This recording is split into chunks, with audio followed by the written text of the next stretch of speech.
remembering Kurt Cobain and Layne Staley with the powerful MTV Unplugged sets from Nirvana and Alice in Chains.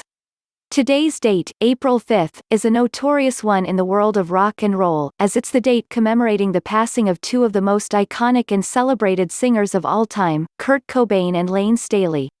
On April 5, 1994, Nirvana frontman Kurt Cobain took his own life in Seattle. 8 years later, on April 5, 2002, Alice in Chains singer Layne Staley passed away after an overdose on cocaine and heroin, also dying in Seattle.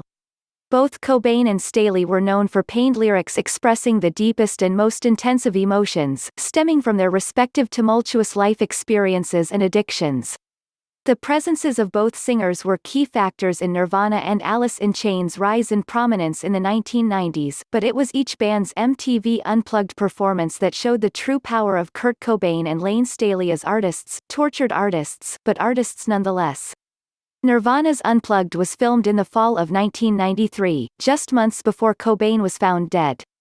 It aired in December on MTV and was eventually released as a live album in December 1994, a posthumous tribute to Cobain.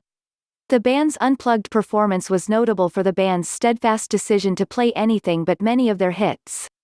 There was no "Smells Like Teen Spirit," no "In Bloom," instead a collection of some of Cobain's personally influential songs, like the Vaseline's Jesus Don't Want Me for a Sunbeam, Where Did You Sleep Last Night, by Leadbelly and David Bowie's The Man Who Sold the World, as well as deeper Nirvana tracks like Plateau, Something in the Way, and more. The end result was a captivating Unplugged performance that has gone on to be considered one of Nirvana's crowning achievements in its existence, made possible by Cobain's refusal to just play the hits, a testament to his point of view as the so-called spokesman of a generation who rejected that title.